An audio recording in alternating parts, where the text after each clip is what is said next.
Hello everyone. So today I'm going to present my work entitled Land Use Mapping and Change Detection in the Grambelia region in Tunisia using Sentinel-2 imagery and machine learning. So to start, we all know that both land use and land cover are constantly changing due to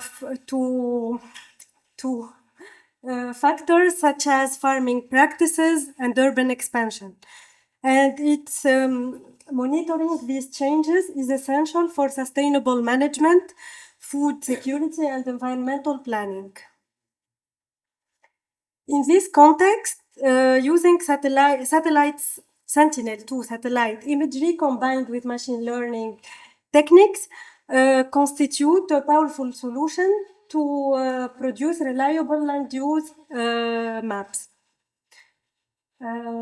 So the problematic is to produce reliable land use maps and cover land use and land cover maps over time remains challenging because of the landscape complexity, the limited availability of ground truth data, especially for past years, and the spectral similarity between different crops.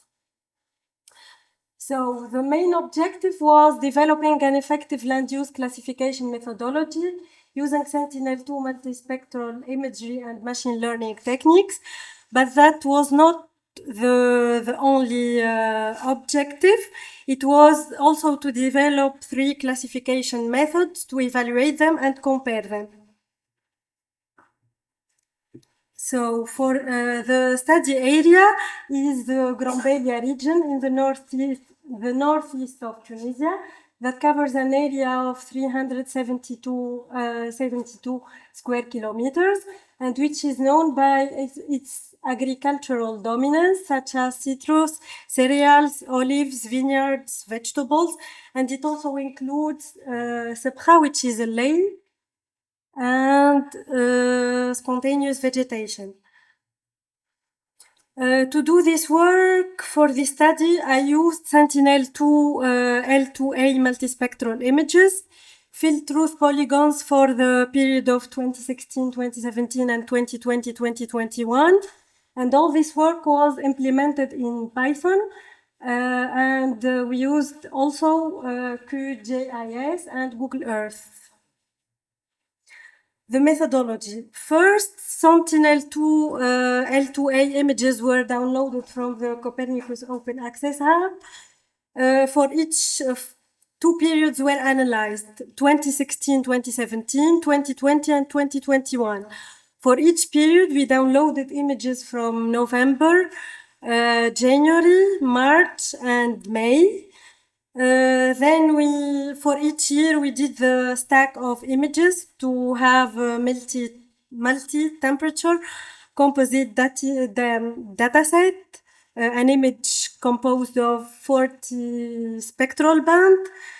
Next, we did the shapefile from ground truth samples. Each shapefile was divided in 70% training sample and 30% validating sample. Then 3 classification algorithms were applied, the random forest, the SVM, and the CNN, convolutional neural network. Then each model was trained independently and evaluated using the kappa index. We used also the user accuracy and the producer accuracy. Finally, land use maps were generated, and the best performing model was selected based on the highest kappa index. The results. Here, the slide shows the resulting land use maps produced by different classification algorithms. We have on the first line the results for the year 2016-2017 for the different methods, and on the second line the results for 2021. So all the 3 methods were able to capture the general spatial patterns of land use in the study area. However, differences appear in the classification of smaller or less dominant classes. So the random forest classifier achieved the highest kappa index, 0.984 for 2016-2017 and 0.977 for 2020-2021, outperforming CNN and clearly surpassing SVM.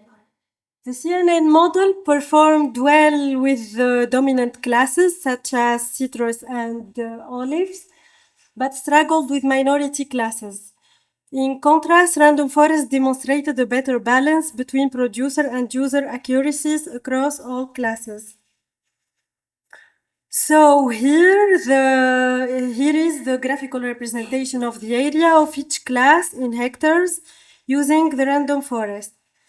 We can see the dominance of the citrus trees, olive trees, and build-up area.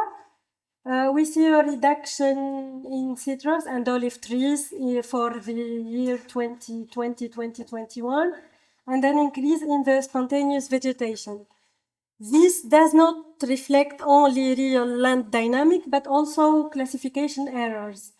So we need to improve the classification accuracy, and we can achieve that by incorporating summer season imagery and vegetation indices to better distinguish annual crops from permanent tree cover.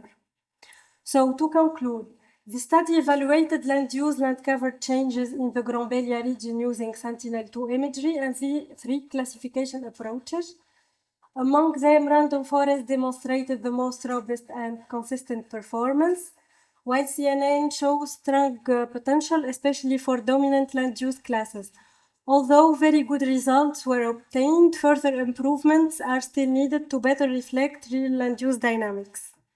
And thank you.